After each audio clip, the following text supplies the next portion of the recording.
እኔ አሁን ሰሞኑን አይቻለሁ የሄድኩበት ሀገር ገብቶ ይቀድሳል። ቀድሶ ሲወጣ ሲጋራ እያጨሰ ነው የሚሄድ ቄሱ።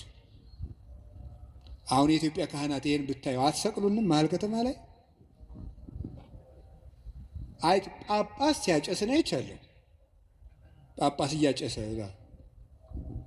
ምን ትላላችሁ እስቲ? አሁን ጳጳሱ ሲጋራ እያጨሰ ቡል እኔ ጳጳሳት ያጭሱ የሚል አዋጅ አልናገሩም። እነሱም አይሰሙኝም ብል ራሱ እሱም አይሰሙ የእኛ ጳጳሳት እኔ አያደርጉም አይሰሙም።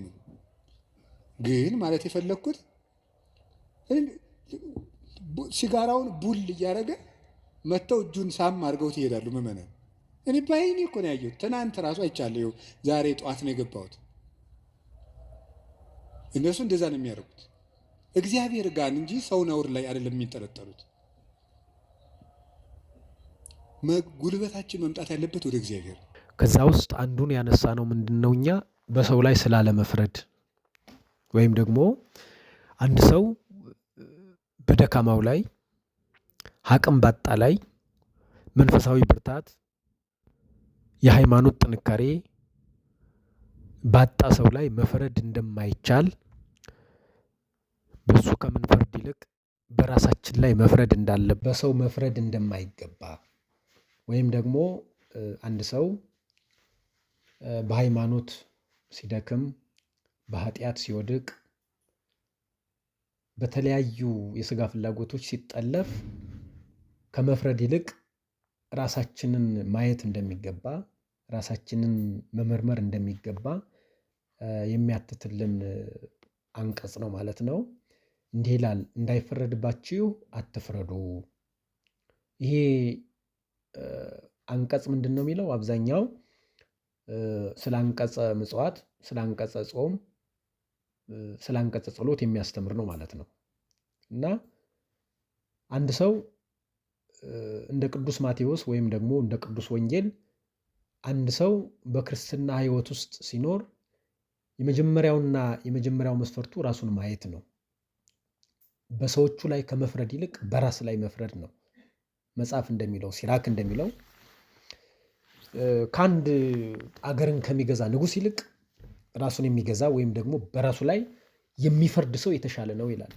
በራሱ ላይ ውሳኔ የሚወስን ኃጢአትን ላለመስራት፣ ከእግዚአብሔር ጋር ላለመለየት፣ በሃይማኖት ለመኖር በራሱ ላይ የሚፈርድ ሰው ያ ሰው ታላቅ ሰው ነው ይላል። ራሱን የሚገዛም አንድን ከተማ ከሚገዛ የተሻለ ነው ይላል። ራስን የሚገዛ ማለት ራሱን የሚያይ ማለት ነው። ስሜቱን የሚቆጣጠር ማለት ነው። ስሜቱን በመንፈሳዊ እይታ የሚያበስል የሚገዛ ማለት ነው። ስለዚህ እንደ ቤተ ክርስቲያን ወይም ደግሞ እንደ መጽሐፍ ቅዱስ ሰው በሰው ላይ እንዲፈርድ ስልጣን የለውም። ሰው መፍረድ ካለበት በራሱ ላይ ነው የሚፈርደው። በወደቀበት ኃጢአት፣ ባጠፋው ጥፋት፣ በራቀው የሃይማኖት ጉዞ ውስጥ ላይ ነው ራሱን እንዲፈርድና ከእግዚአብሔር ጋር እንዲያስታርቅ የሚገባው እንጂ በሰው መፍረድ እንደማይገባ ይናገራል ማለት ነው። እንዲያውም ምን ይላል ቅዱስ ማቴዎስ? አንተ ግብዝ ነው የሚለው። አንተ ግብዝ በወንድምህ ያለውን ጉድፍ ለምን ታያለህ? ከአንተ ላይ ስንት ጉድፍ ተሰብስቦ ከአንተ ላይ የኃጢአት ክምር እያለ ከአንተ ላይ ብዙ የኃጢአት ሸክም እያለ የሰዎችን ሸክም ለምን አንስተህ ትናገራለህ?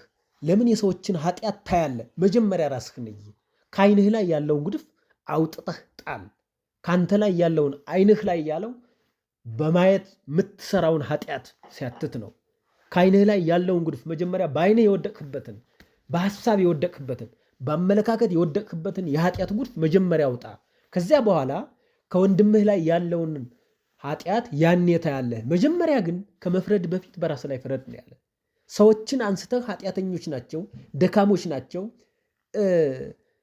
እያልህ ከማሳጣት ይልቅ እኔ ደካማ ነኝ፣ እኔ ኃጢአተኛ ነኝ ብለህ በራስ ላይ ፍረድ ነው የሚለው። ስለዚህ ቅዱስ ማቴዎስ እንደሚያስተምረን በሰው ላይ መፍረድ ተገቢ እንዳልሆነ፣ በሰዎቹ ላይ ማሳጣት ተገቢ እንዳልሆነ ይናገራል ማለት ነው።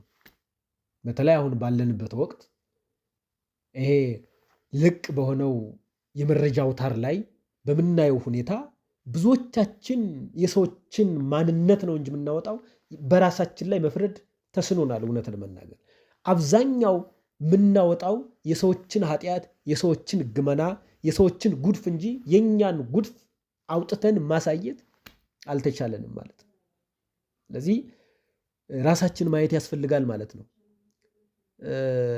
እዚህ በወንጌሉ ላይ አንድ የተቀመጠ ታሪክ አለ። ፈሪሳዊውና ቀራጩ።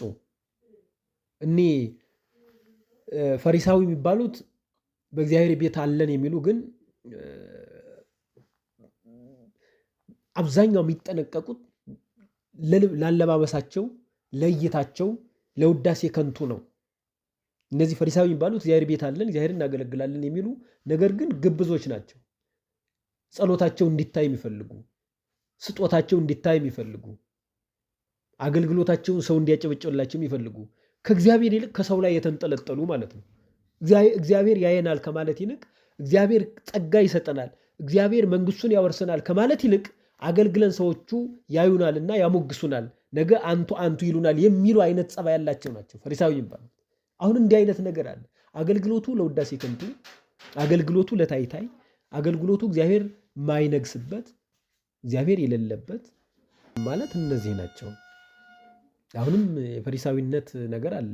ጌታችን መድኃኒታችን ኢየሱስ ክርስቶስም በጅራፍ ገርፎ የማውጣቱ ትንታኔ ሲተነተን እንደዚህ አይነት ሀሳብ ያላቸውን ነው።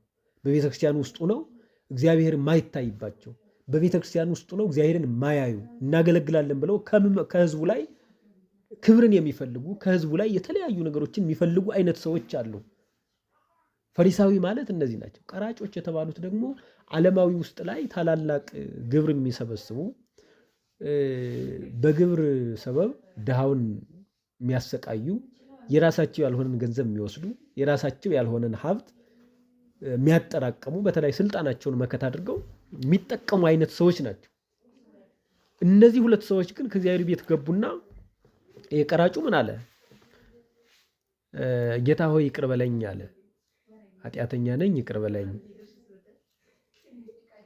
በደለኛ ነኝ ይቅር በለኝ፣ ምሰራውን ኃጢአት አውቃለሁ፣ ማጠፋውን ጥፋት አውቃለሁ፣ ይቅር በለኝ አለ።